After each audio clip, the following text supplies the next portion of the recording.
Una nueva serie, hermanos, que nos va a llevar un tiempo para aprender de una manera sistemáticamente, expositivamente, lo que Pablo le escribe a Tito. Vamos a estar hablando por un buen tiempo tocante a esta carta y vamos a ir versículo por versículo, capítulo por capítulo, y vamos a ir aprendiendo lo que Pablo comunicó a este pastor llamado Tito. Y vamos a ver, esta tarde va a ser una introducción, hermanos, pero sé que hay un mensaje espiritual de edificación para el pueblo de Dios. Amén, hermanos.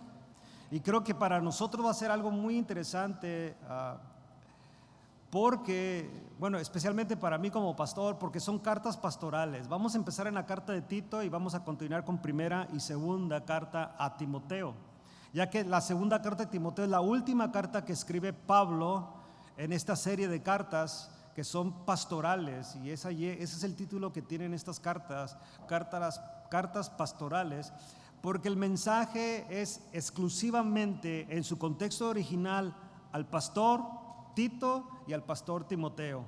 Amén, hermanos, que quede eso bien claro. Cuando usted esté leyendo esta carta, piense en la autoridad pastoral de liderazgo, pero también puede ser una aplicación a su liderazgo en particular, sea padre, sea esposo, sea ministro, líder, servidor. Usted tiene un liderazgo donde usted va a verlo aquí también a través de la Escritura, la responsabilidad que tenemos como líderes de donde esté usted siendo líder, ¿ok? Pero vamos a ver los primeros 4 versículos y vamos a entrar en la introducción. En esta tarde le voy a estar dando datos de lo que la carta tiene que ver, qué es lo que Pablo quiere lograr a través de esta carta, pero usted lo va a aplicar a su vida también, o lo vamos a aplicar a nuestras vidas para que nos traiga bendición en esta tarde. Dice Pablo, el primer capítulo de Tito, primer capítulo, versículos del 1 al 4. Dice: Pablo, siervo de Dios y apóstol de Jesucristo, conforme a la fe de los escogidos de Dios y el conocimiento de la verdad que es según la piedad, en la esperanza de la vida eterna, la cual Dios que no miente, prometió desde antes del principio de los siglos, a su debido tiempo manifestó su palabra por medio de la predicación que me fue encomendada por mandato de Dios nuestro Salvador.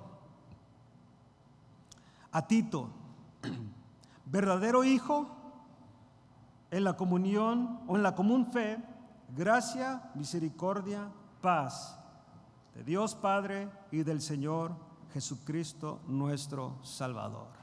Amén. Como usted ve la introducción aquí, hermanos, Pablo quiere que entendamos o va a ir explicando exactamente qué es lo que él quiere lograr a través de esta carta.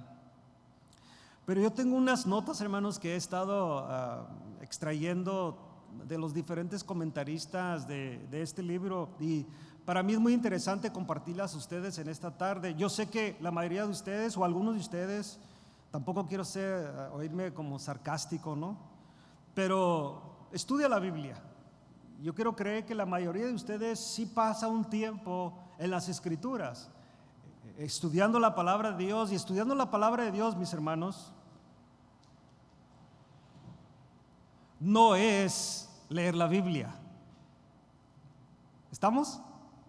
O sea, estudiar la Biblia no es leer la Biblia. Entonces vas a decir, hermano, entonces ¿cómo la estudio? Bueno, claro que la tenemos que leer, pero no se lee como un libro histórico, no se lee como una novela, no se lee simplemente así como que agarras algo y lo lees, no me satisface, no es mi tema, ahí muere. No es así, hermanos. La Biblia, porque es la palabra de Dios, porque es Dios hablando al hombre, a la mujer, especialmente, sobre todo, al cristiano. Acuérdense que la palabra de Dios habla a la iglesia de Dios. Es a través del evangelio que escuchamos que necesitábamos un Salvador. Pero cuando digo yo que la palabra de Dios se limita al que no es cristiano, simplemente el que no es cristiano necesita oír que necesita un Salvador. Y necesita entender, por ejemplo, Juan 3:16. El que no es cristiano necesita entender Juan 3:16. ¿Qué es Juan 3:16? Porque de tal manera amó Dios al mundo. El mundo no tenía que haber sido amado por Dios, pero Dios decidió, el Padre, amar al mundo. Por consecuencias de que decidió amar al mundo, dice que envió a su Hijo unigénito. Porque nadie más, hermanos, podía pagar por el pecado. No hay sangre, preciosa sangre, que pueda redimirnos. Desde la antigüedad tenía que presentarse un cordero o un holocausto y tenía que derramarse sangre inocente de una víctima que nada tenía que ver con el pecado. ¿Me explico? Desde el principio, desde el pecado de Adán y Eva, Jehová tuvo que sacrificar víctimas y vestir al hombre y a la mujer con pieles. Y entiéndese, pieles tiene que venir de un animal para poder vestir a esta pareja que pecó delante de Dios. Entonces hubo animales, no sé cuántos usaría Dios, si fue un solo corte. Me imagino, porque los mejores cortes de los mejores diseñadores es un solo corte. Entonces me imagino que Jehová usó un solo corte y les hizo túnicas para que se vistiera el hombre y el hombre no tuviera vergüenza de presentarse delante, primeramente de Dios y delante de los hombres, desnudo. Entonces él tuvo que sacrificar víctimas inocentes. Por eso cuando leemos una vez más Juan 3:16, Jehová o el Padre decidió mandar al Hijo, y él lo mandó porque sabía que era el único que podía sacrificarse. Jesús fue la única y podría ser la única, y es la única víctima que se podía presentar delante del Padre como sacrificio y a la misma vez como sacerdote ofreciendo el sacrificio. Algo bien interesante, usted lo puede leer eso en Hebreos, y cuando lleguemos ahí un día lo vamos a aprender bien claramente. Pero era el único que se podía presentar como él mismo, un sacerdote, y a la misma vez como un sacrificio. Y Jesús se presentó como un sacrificio. Su sangre que derramó, hermanos, y le hemos aprendido muchas veces, nos limpia de todo pecado. Amén. Y ese es el evangelio que tenemos que predicar. Lo primero que una persona que oye la palabra de Dios tiene que entender, que necesita un Salvador. No necesita entender todas las escrituras. No lo lleve usted desde Génesis hasta Apocalipsis para que reciba a Jesús. Simplemente preséntele la necesidad de un Salvador, que el Jesús es el camino, la verdad y la vida, que nadie viene al Padre si no es a través de Cristo. Entonces el hombre y la mujer no cristiana que no conoce a Dios, se le necesita presentarse el evangelio, que es Jesucristo, que Él murió, fue sepultado y resucitó al tercer día, y eso lo hace victorioso sobre lo que más teme uno. ¿Qué es lo que más le tiene miedo a uno? A la muerte. Por ejemplo, ¿todos nos queremos ir con Dios? ¿Cuántos se quieren morir? Gloria a Dios. No me salió bien esa, ¿verdad? De verdad. ¿Se quieren morir ya, hermanos? No, yo quiero ver a mi nieta Elena nacer. Y luego, si Dios quiere, me lleva. Pero luego están los hijos de mi hijo y no. Bueno, pues.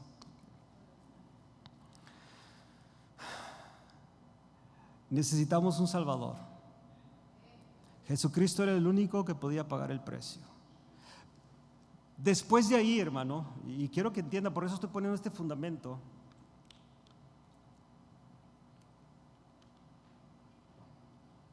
Necesitamos entender que después que ya uno recibe a Cristo, que uno es salvo y entiende que el único que me puede salvar no son mis buenas obras, no es lo bien que yo me porte, no es porque vengo a la iglesia todos los días o porque doy el diezmo, doy la ofrenda, sirvo, me porto bien, pues yo merezco la salvación. No, hermanos, tenemos que entender eso y tenerlo bien claro.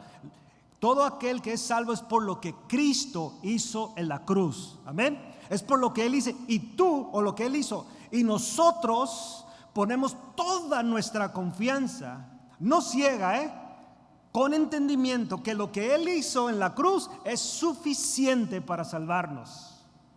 Amén. Y usted dirá, entonces hermanos, yo puedo vivir como yo quiera. No, porque si tú fuiste salvo y Él cambió tu corazón y tu vida y tu mente, entonces ¿cómo puede ser igual? Algo tiene que suceder radical en tu vida. A lo menos tu manera de pensar, aunque puedas seguir practicando ciertas cosas o hacer algo y decir, ay, ¿por qué lo hice? Y ahora sí, con un entendimiento, algo te tiene que estar llevando a una vida piadosa, o lo que llamamos teológicamente la santidad, donde tú vas santificándote cada día por la palabra de Dios. Y es donde quiero entrar. Por eso Pablo escribe cartas. Por eso se escribió la Biblia. Lo que está en el Antiguo Testamento, hermanos, fue escrito para nuestra enseñanza. Fue escrito para que tú te dieras cuenta, yo me diera cuenta qué fue lo que pasó con Adán y Eva y cuáles fueron las consecuencias. Ellos deberían vivir eternamente para siempre, sin ningún problema en nada. Buena comida, buena salud. Se mantenían iguales de como Dios los crió. Perfectos. En comunión con Dios, que era lo mejor que le podía pasar a un ser humano, tener comunión directa con Dios en todo tiempo y en todo lugar. Y luego la Biblia del Antiguo Testamento nos enseña las consecuencias que sucedieron, que fueron quitados de comunión con Dios, perdieron ese paraíso, tuvieron ahora que Adán tuvo que trabajar con su sudor duramente de la tierra, que ahora la tierra, en vez de producirle, él tenía que sembrar, él tenía que trabajar la tierra, él tenía que quitar los espinos, las hierbas. Cuando todo era que venía por medio de Dios, ahora él tenía que sembrar, él tenía que trabajar la tierra con su sudor. Y Eva tenía que ahora dar a luz con dolor, como muchas de ustedes han experimentado eso, y ustedes saben qué es eso. Y vemos en el Antiguo Testamento y después vemos una generación que se levantó, que fue perversa, que fue mala, que lo único que pensaban continuamente era el ser el pecado, hacerlo malo, y Jehová tuvo que destruirlos, salvo 8 personas. Y usted ve todo eso en el Antiguo Testamento, y cómo Dios levanta un pueblo de la nada llamado Israel, un pueblo insignificante, y cómo ese pueblo Dios lo amó, lo vistió, le dio, lo hizo libre de una esclavitud, y el pueblo fue rebelde, contumaz, rebelde y contumaz, y Jehová trató con ese pueblo. Y usted ve la historia, eso es lo que nos enseña el Antiguo Testamento. Y Dios le habló a través de sacerdotes, a través de los profetas, a través de su palabra, a través de él mismo hablando al pueblo. Por eso lo del Antiguo Testamento es para nuestra enseñanza. Pero ahora vemos en este Nuevo Testamento, donde Dios usa principalmente a un hombre llamado Pablo. Y usted ha visto todas las enseñanzas de él o las ha leído.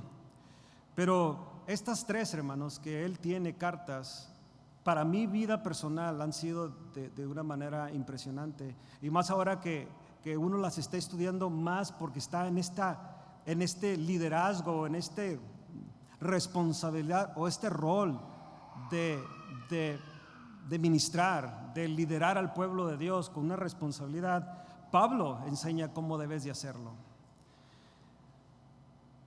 Los temas históricos de esta carta, hermanos, se los voy a leer. He recopilado, le digo, información que a lo mejor alguno de ustedes ya la ha oído, pero quiero presentársela así.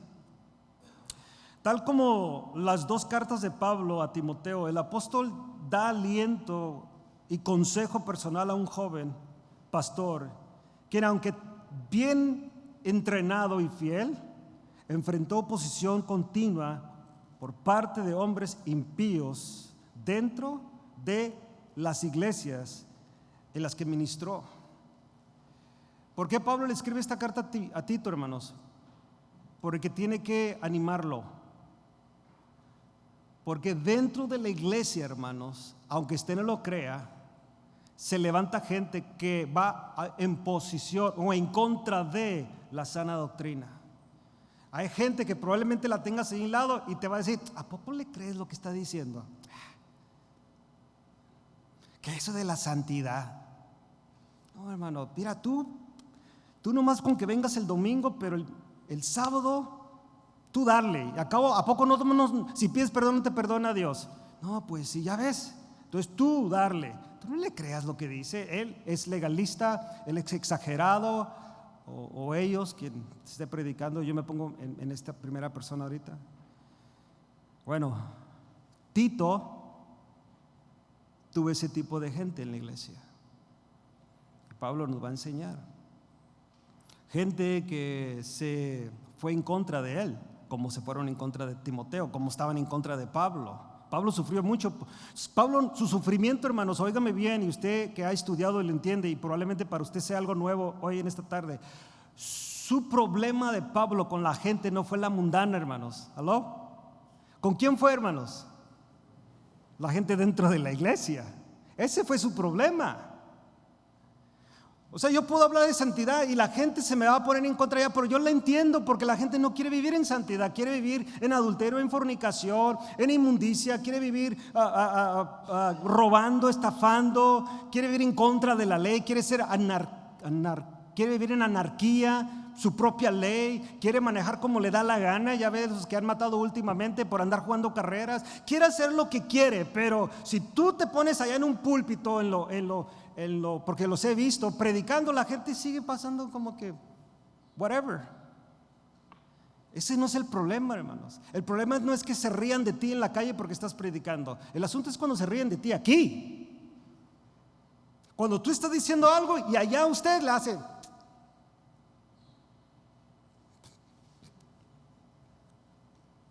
Ese es el problema dentro de la iglesia, de los hermanos, de aquellos que profesamos una misma fe, un mismo Señor. O sea, que andamos en el Espíritu, aquellos que realmente estamos queriendo agradar a Dios, no a través de nuestras obras, por decir lo que yo pueda producir, sino que el Espíritu Santo produce en mí. Lo que el Espíritu Santo me va guiando, me va enseñando cómo debo de comportarme, cómo debo de ser, cómo debo de hablar, cómo debo de vestir, cuál es mi actitud, cuál es mi conducta delante de Dios y de los hombres, para que la palabra de Dios no sea blasfemada.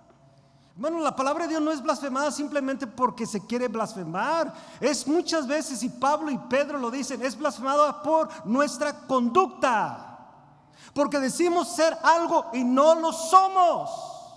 Y llega el momento que, tú eres cristiano, o le dicen al otro, míralo, y es cristiano. No, para ser como él, mejor donde estoy. ¿Lo ha escuchado antes? Sí, por nuestra conducta, por ser igual, como siempre. Sí, un cambiecito por ahí, pero todavía, mira, dice malas palabras, todavía se toma, todavía hace esto, todavía hace pachangas, todavía hace esto. Yo sé que apenas tiene 1 año, 2 años en la fe, pero algo debería haber pasado, algo debería haber cambiado, pero sí, unas cuantitas cosas que hizo ahí. La gente blasfema. Por eso, hermanos, Pablo tenía que escribirle esta carta a Tito. Por eso a mí me anima en esta tarde, me ha animado durante la semana en mi estudio, como Pablo me anima. Y claro, inspirado por el Espíritu Santo, me anima, porque claro, igual como Tito, igual como Pablo, igual como Timoteo, igual como otros hombres de Dios y mujeres de Dios que han predicado la palabra de Dios, que hemos estado en la misma situación, o que yo estoy en la misma situación que ellos, necesitamos aliento. ¿A cuánto les gusta que los alienten? ¿A cuánto nos gusta que en el momento de debilidad, en ese momento yo pueda contar con alguien y decir, ¿sabes qué, bro? Estoy mal, me siento mal. No, bro, no te desanimas. O sea, aunque sea el pastor, aunque desafortunadamente muchas veces nos miran como si fuéramos Superman o Batman. O sea, algo que bueno, más Superman, porque Batman sí le duele, ¿no? Que no le puede pasar nada. Y si yo llego a oír que el pastor diga, me siento mal, ¿cómo puede ser si es el pastor? Él es el líder, debe estar ahí enfrente. Tranquilo, hermano, somos hechos del mismo material. ¿Sí o no? Igualitos. ¿Cómo que la esposa del pastor? ¿Cómo que el hijo o la hija del pastor? Igual, como tu esposa y como tus hijos. Amén. ¿Verdad que no lo creen, hermanos? Sí, hermano.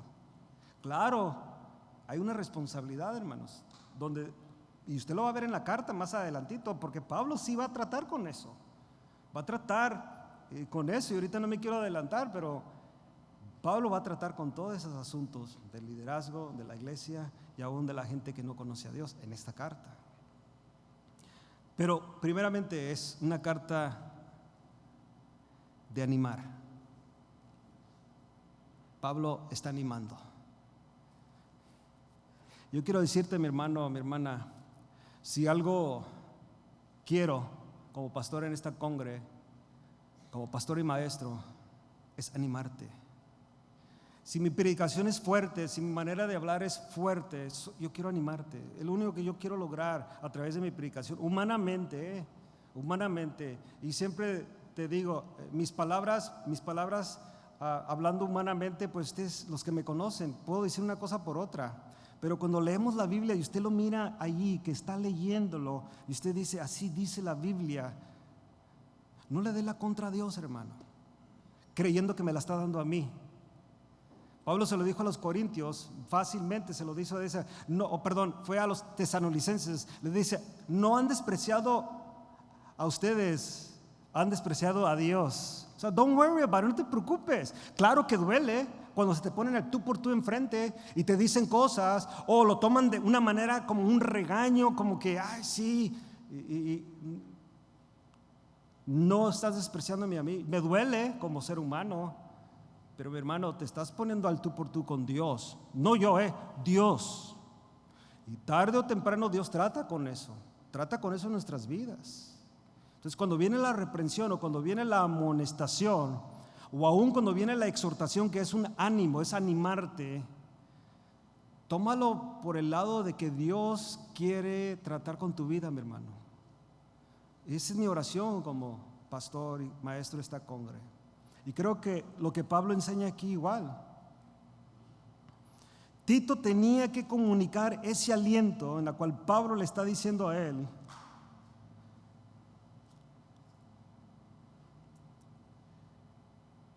Y consejo a los líderes que tenía que establecer en las iglesias decrecentes. Si usted apunte esto. El primer capítulo, Pablo va a tratar con el liderazgo de la iglesia. Y usted nos va a identificar como líderes aquí, hermanos. Todos los que estamos en liderazgo, usted nos va a identificar y usted va a decir, a mí se me figura que mi hermanito o el pastor no está practicando lo que dice la Biblia aquí, porque usted los va a identificar por lo que la Biblia dice. Amén. Usted, ahora no vaya a entrar en una conclusión de juicio, hermanos. Si usted mira algo, usted tiene que venir a hablar con la persona. Tampoco me venga y me diga a mí todo lo que está viendo. Qué feo, hermanos, que mire, la iglesia no tiene CIA, la iglesia no hay FBI, no hay, ¿cómo se llaman los de la Rusia?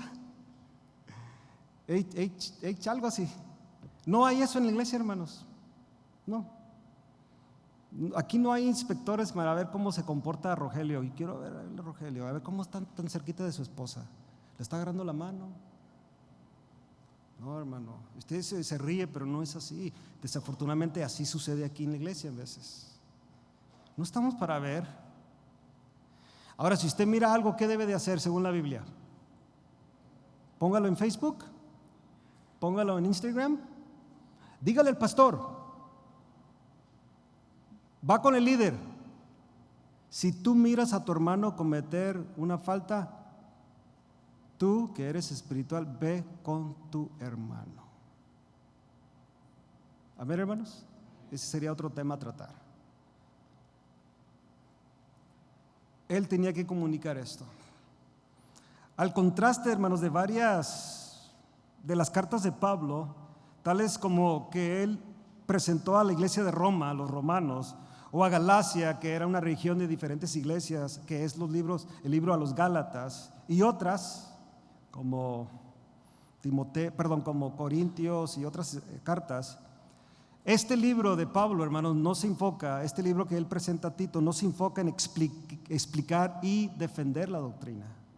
O sea, él no se va a enfocar en eso, de explicarla, como lo hizo en Romanos, como lo hizo en Corintios. En Corintios las cartas están muy nutridas de estilo de vida, de cómo, por ejemplo, si usted lee la carta a los Corintios, usted va a hallar una carta bien rica en conducta, va a hallar una carta muy rica en los dones, cómo se utilizan en la iglesia y para qué están. Vas a hallar una carta donde te explica exactamente cómo debe de funcionar el matrimonio. ¿Qué sucede con una pareja que tiene un inconverso o viceversa? O sea, te lo va a detallar qué es lo del dar, por qué levantamos una ofrenda, por qué la persona da de lo recibido de la mano de Dios. Corintios te lo explica todo y todas son doctrinas fundamentales. Corintios te habla de la resurrección de Jesucristo y Pablo explica exactamente qué significa la resurrección. Te habla de la cena del Señor. Tú le explicas con detalle la cena del Señor. Te enseña el rol de la mujer dentro de la iglesia, te enseña el rol del hombre como cabeza, mujer que se somete a su marido. Todo te lo va enseñando Pablo y te lo va explicando por detalle cómo uno debe de comportarse o cómo debe ser nuestra conducta de este lado de la eternidad. Romanos, Pablo explica exactamente la justificación, que somos salvos por medio de la fe, por lo que Cristo hizo en la cruz solamente. Y explica con detalle. Y en el capítulo 12 en adelante te enseña cómo aplicar esa doctrina. ¿Sí me estoy dando a entender, hermanos? Pero en esta carta Pablo no confronta eso. No confronta eso o no habla de eso a este pastor Tito. No. Él se va, Pablo tiene confianza total en el entrenamiento y convicciones teológicas de Tito, evidenciando por el hecho de que le encomendó un ministerio tan demandante. ¿Qué fue el ministerio? Y lo vamos a aprender, que él debía de poner en orden las iglesias de los cretenses. Era la autoridad máxima que Pablo había mandado a esa isla y que él debería poner todo en orden. Tenía una tarea muy difícil, hermanos, una tarea difícil. Aún aquellos ancianos que muchas veces tienen señoría, así se oye, no sé si la palabra es correcta, pero en nuestras empresas muchas veces como aquellos que tienen señoría es muy difícil desocuparles porque ya tiene 20 años aquí, ¿cómo que lo voy a quitar? Pero no está haciendo lo que debería de ser. Y ahí es donde viene, pero es que sí, pero no estás haciendo lo que deberías de hacer. Y Tito tuvo que ir a hacer eso. Es que yo fundé esta iglesia juntamente con Pablo, sí, pero Pablo me dijo que te quite porque no estás haciendo el trabajo que deberías de estar haciendo. Estaba muy difícil, como muchas veces se nos pone a nosotros difícil, pero Pablo tenía que alentarlo.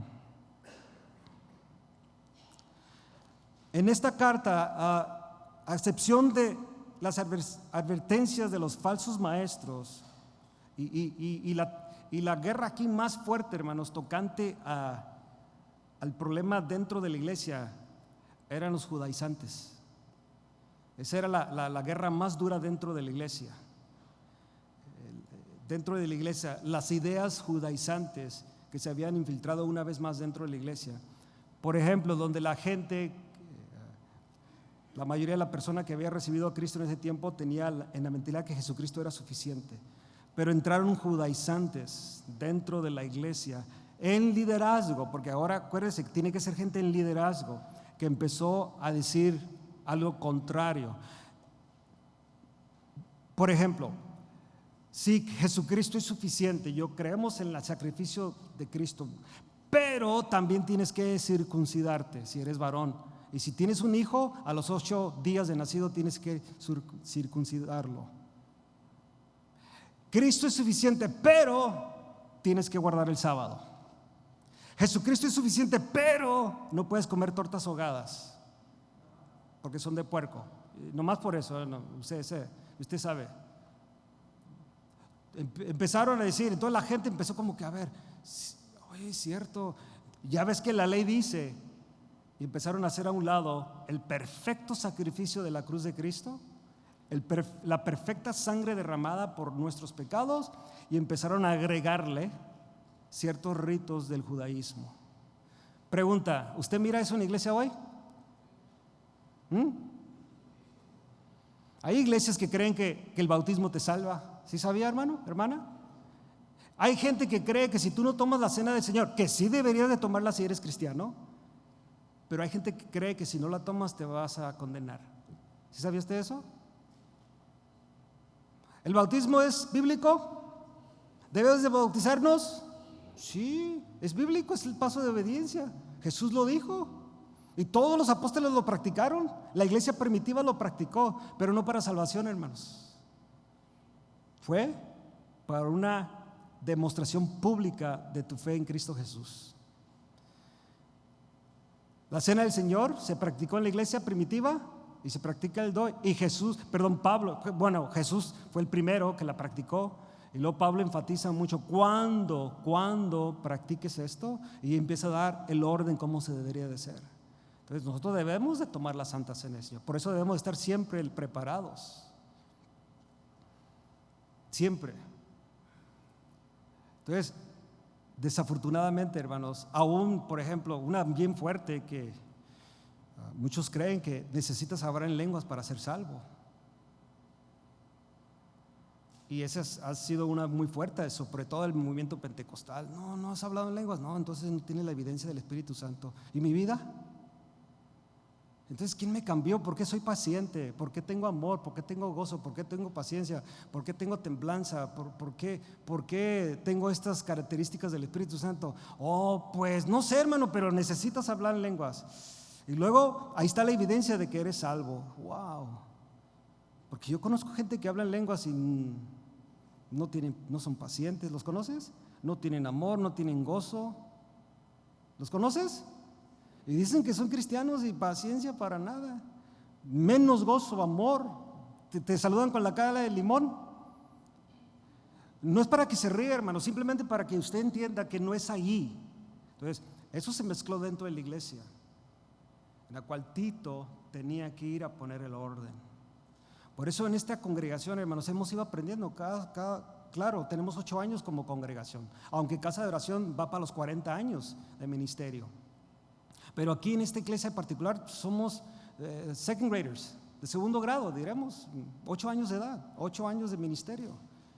Y estamos aprendiendo y conociéndonos mejor. Pero sí deberíamos, por eso aplicamos una ley de prueba por 1 año para aquellos que vengan como miembros a la iglesia, quieran ser miembros de esta iglesia, para que puedan ejercer un ministerio. Y tienen que tomar unas clases de discipulados para que puedan de una manera u otra estar en la misma página, porque surgió en años pasados, usted sabe, que hubo gente que sí estaba activando, pero por ejemplo nosotros tenemos un programa navideño cada Navidad. Hermano, pues la gente algunos, esa blasfemia, ¿no? Así, feo. Bueno, pues no está agrediendo la palabra de Dios.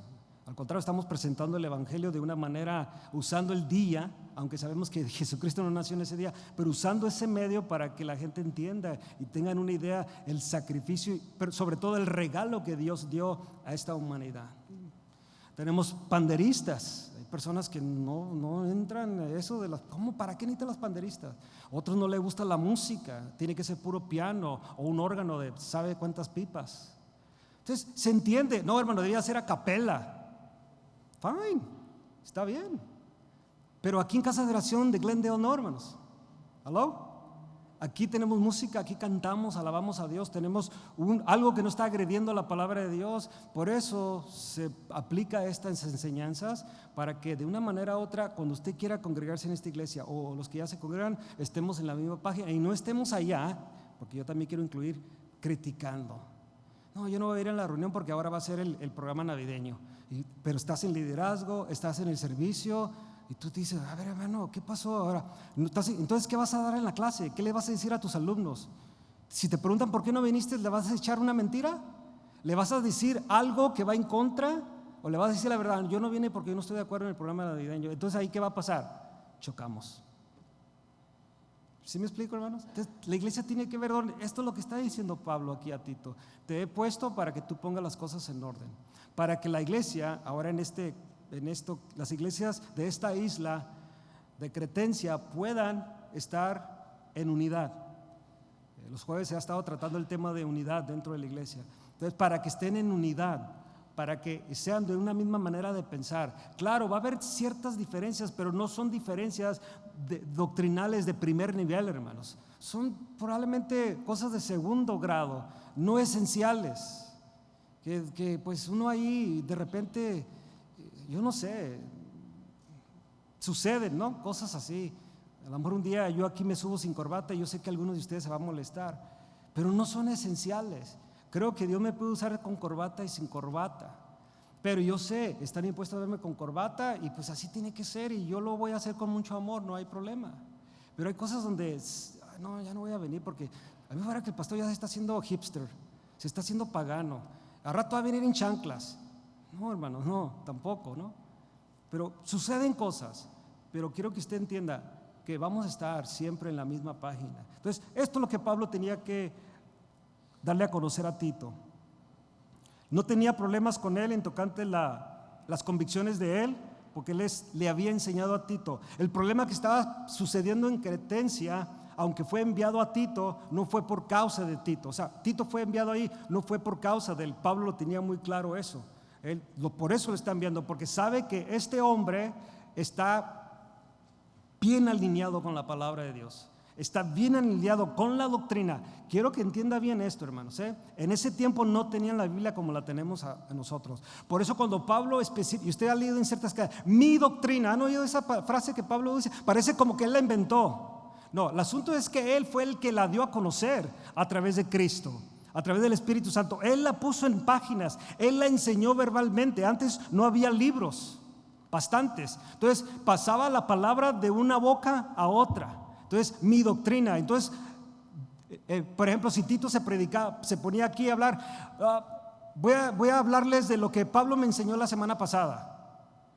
Y allá la congregación iba a entender, no iba a entrar como uno a veces que entra, ay, ahí ya se está echando el paquete él o Pablo, que no fue Dios. No, hermano, ellos entendían, ellos claramente entendían, claro, lo recibió de Dios, pero él lo aprendió. Por eso dice que la iglesia perseveraba en la doctrina de ¿quién? ¿De quién pone ahí? De los apóstoles. Y cualquiera hubiera dicho, no, la doctrina viene de Dios. Hermano, sí lo entiende, ¿verdad?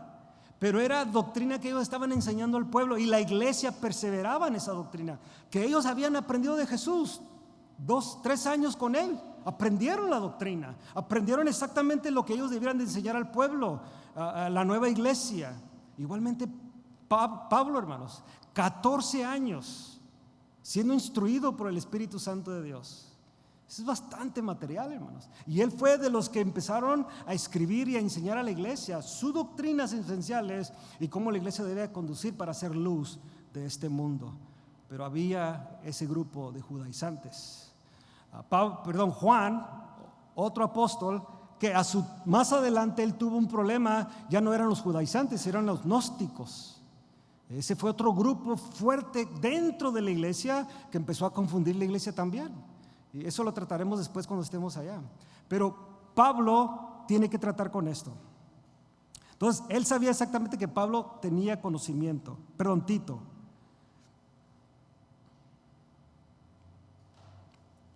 Por eso, él le da esta instrucción. Amén. A excepción de las advertencias de los falsos maestros que había dentro de la iglesia, los judaizantes, la carta, hermanos, no proporciona corrección teológica, pudiendo ser un fuerte indicador que Pablo también tenía confianza en la preparación doctrinal de la mayoría de los miembros de la iglesia de ahí, a pesar del hecho de que la mayoría de ellos eran nuevos creyentes. Ahora, usted va a ver ahí en la palabra de Dios, por ejemplo, vaya conmigo ahí el capítulo 1 una vez más. Acuérdense, esta es la introducción, pero estoy trayendo principios para que usted vaya aplicando desde hoy. Pablo le dice a Tito esto, dice: Pablo, siervo de Dios, apóstol de Jesucristo, conforme a la fe de los escogidos de Dios y el conocimiento de la verdad, que es según piedad, o que esta verdad produce piedad o santificación, es la esperanza de la vida eterna, la cual Dios no miente, prometió desde antes del principio de los siglos. A su debido tiempo manifestó su palabra por medio de la predicación que fue encomendada por mandato de Dios nuestro Salvador. ¿Cuántas en esos versículos, 3 versículos que hemos leído, cuántos puntos doctrinales mira usted ahí?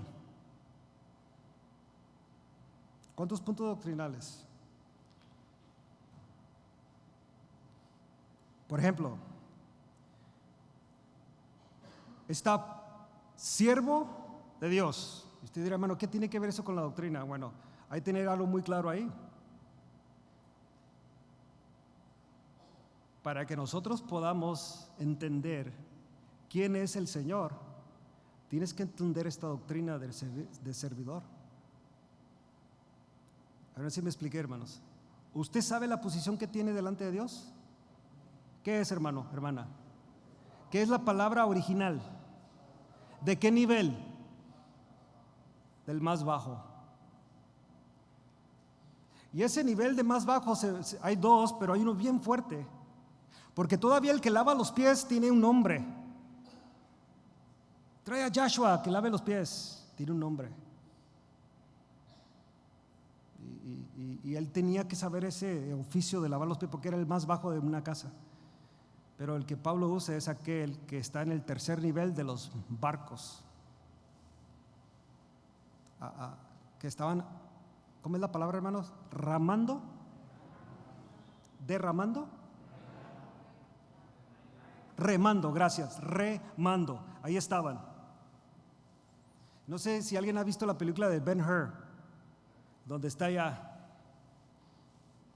y a una sola voz, ¿no? A un solo pujido, todo bien coordinado. Pero ¿qué sucedía con los que morían? ¿Esperaban que llegaran al puerto para entregarlos con su familia? Pablo se considera uno de esos. Un siervo sin nombre. Wow. ¿Es una doctrina, hermanos?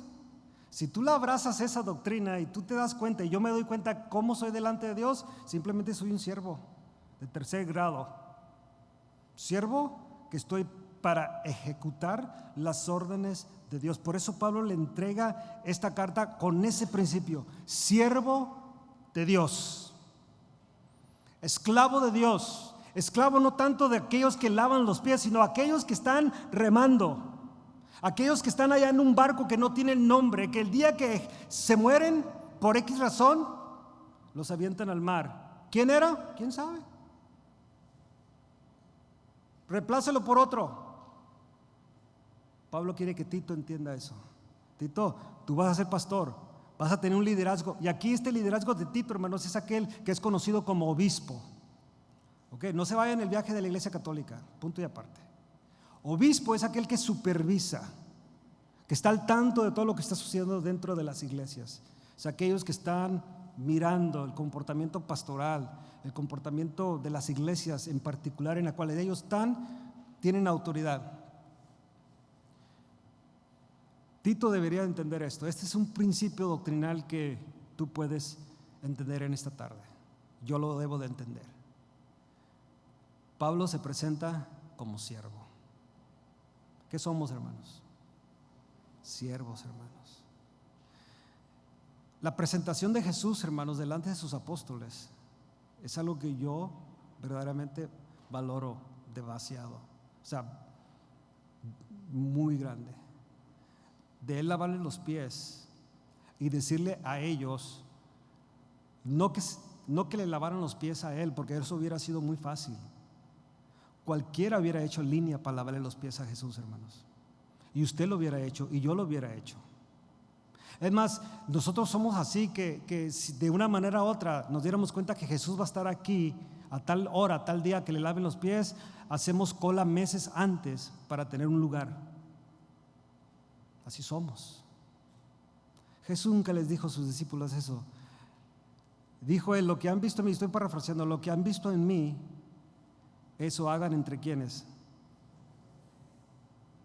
¿Y cómo estaba este grupo de 12, hermano? Bueno, aquí 11. ¿Cómo estaba en este grupo de 11? ¿Usted cree que se caían muy bien los 11? Hermano. Yo sé que en la iglesia queremos un liderazgo perfecto, queremos un servicio perfecto, hermanos. No, it doesn't happen. Queremos lograrlo, queremos trabajar en eso. Bíblicamente sí deberíamos estar ahí, pero ahí estamos trabajando. Pero creo que una identificación completa de un servicio, como dice aquí Pablo, siervo de Dios, donde uno se sirve uno al otro. Porque yo soy siervo de Dios, hermanos, pero entiendamos eso. Ser siervo de Dios servía que yo voy a servir a mi hermano. Y especialmente aquel que no le caigo bien. Cuando ya tienes esa mentalidad, hermano, todo cambia. El jueves les hablaba a los nuevos servidores que los estamos discipulando. En la tercera clase que di, porque ya van 4, pero la tercera que di, hablé del perdón. Perdonar y ser perdonado. Y usted dirá, hermano, pero ¿qué tiene que ver el perdón con el servicio? ¿Qué tiene que ver, hermanos? Por ejemplo, uno de los servidores, no estoy diciendo que así fue, pudo haber pasado. Un hermanito allí, uno de los servidores le dijo al hermanito, hermano, estaciónate aquí, y él dijo que no, y me voy a estacionar acá. Y ese servidor, ¿qué tiene que hacer con el hermanito? ¿Tiene que esperar hasta que el hermanito venga y le pida perdón a través de la convicción de la predicación? El hermanito ya tiene que perdonar. Porque imagínate durante la reunión estar allí viendo al hermano, qué hipócrita, mira, está levantando la mano. ¿Qué no dice la Biblia que mejor es la obediencia que los muchos sacrificios? Míralo ahí, sí, ahí levantó, y no me hizo caso allá. No, si el hermano perdonó, Señor, pues bendice a mi hermano, ahí llénalo, Señor, de tu gracia, que sienta tu poder. ¿Cómo cambia todo, no, hermanos? Cuando perdonas. No, queremos que nos pidan perdón. No, a mí que me pidan perdón. Jesús dijo en la cruz, perdónalos aquellos que no le pidieron perdón. Ahora, yo no voy a entender, hermanos, que diga, hermano, entonces no tengo que pedir perdón. Si eres cristiano, tú pides perdón también. Eso lo aprendimos en la clase, ¿ok? Pero estoy hablando de las doctrinas.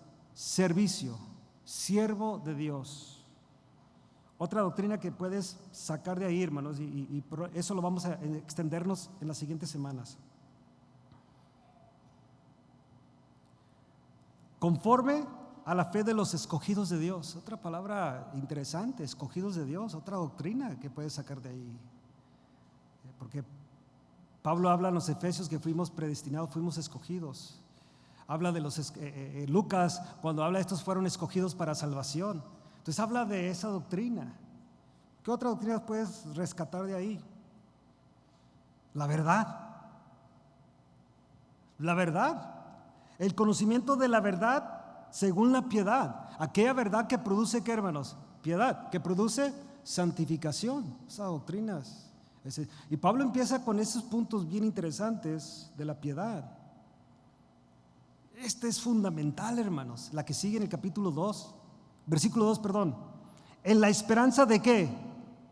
Wow, esa es una doctrina, hermanos, que la tenemos que abrazar bien fuerte. No digo de las demás, también todas, pero esta de la vida eterna. ¿Cuántos están seguros dónde van? ¿Por un tiempo? ¿Por cuánto tiempo? La eternidad. Y esa es una doctrina fundamental para que aquel que en él crea no se pierda, mas tenga vida. Esa es una doctrina, hermanos, que está a través de las Escrituras. No solamente es en el Nuevo Testamento, usted lo mira en el Antiguo Testamento. David lo tenía bien claro. Mi hijo no puede venir a mí, pero yo puedo ir a él. Él la tenía bien clara, hermanos. Job la tenía bien clara. Aunque todo se deshaga, yo estaré con quién. Él conocían la vida eterna. Marta le dice, no, yo sé, mi Dios, yo sé que mi hermano resucitará en el día postrero. Conocían esa vida eterna, hermanos. Nosotros, hermanos, esa es la esperanza más fuerte. Si mañana, porque se tarda aquí días, pero probablemente el siguiente domingo o en 2 domingos aquí puedo estar yo aquí enfrente, ¿verdad? ¿Sí o no, hermanos? Puedo estar allí con mi traje azul, corbata roja, ahí. Pues ahí voy a estar yo, mi cuerpo, pero El verdadero yo va a estar ¿dónde, hermanos? En la presencia de Dios por la eternidad, esperándolos ustedes. Amén. ¿Les dio miedo la muerte, no? Están tranquilos, hermanos. Esa es la realidad de la vida. Esa es una doctrina que podemos rescatar de ahí.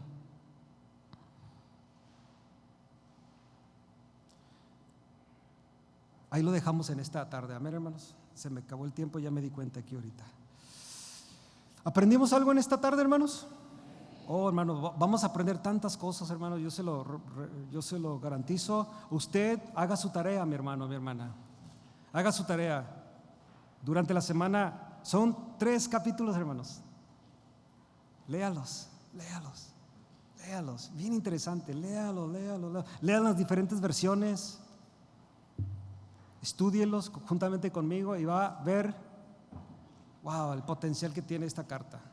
Póngase de pie, vamos a orar y dale gracias a Dios.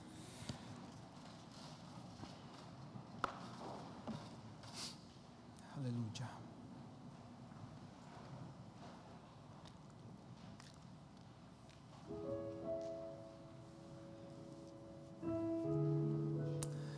Oremos. Padre, en el nombre de Cristo te damos gracias.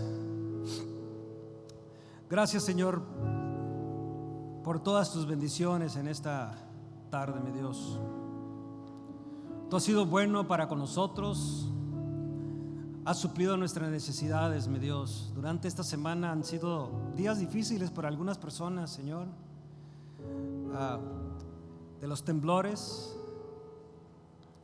en la cuales te rogamos en esta tarde, Señor, que tú bendigas a aquellos que han sufrido de una manera cercana, han perdido sus casas, no tienen dónde vivir, Señor, están viviendo en ciertos lugares, Señor, que no son su casa. Pero yo te ruego por ellos en esta tarde, mi Dios. Sabemos que estamos en tus manos, aunque estamos en un estado, Señor, que sabemos de antemano. Prácticamente yo toda mi vida he sabido que aquí se tiembla, se va a partir por la mitad, qué sé yo. Tú sabes, Señor. Pero seguimos siendo seres humanos que sentimos, Señor. Yo te ruego por mis hermanos que están en esa situación también, y por aquellos, Señor, que, repito, que perdieron su casa, que tú las suplas sus necesidades, mi Dios. Pero sobre todo, Señor, que tú te reveles a ellos en esta situación, Señor. Yo te ruego por la iglesia, Señor, que no sea un temblor que nos traiga, que no vaya a ser una pérdida que nos traiga, sino que lleguemos a este lugar, Señor, con confianza, con el amor, con las ganas de estar aquí para adorar tu nombre, para escuchar tu palabra, Señor, para dar de lo recibido de tu mano. Que tú continúes hablándonos, Señor, a través de tu palabra, lo que hemos aprendido hoy, Señor.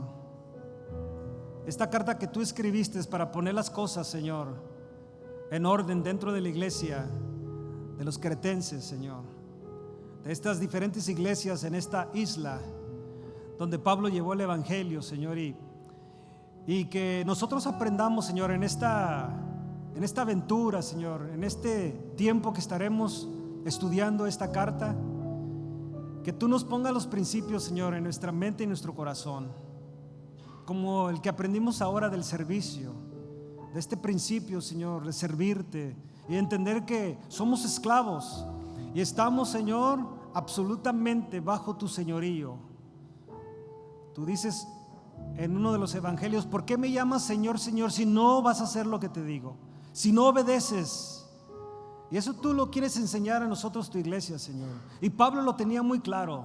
Él sí fue obediente, él sí obedeció a tu palabra, él sí fue fiel a tu palabra y la guardó en su corazón y la transmitió, Señor, a otros hombres como a Tito, que hemos estado aprendiendo, Señor. Que también ellos fueran fieles y fueran servidores, siervos de Dios, como Pablo se presenta en esta carta.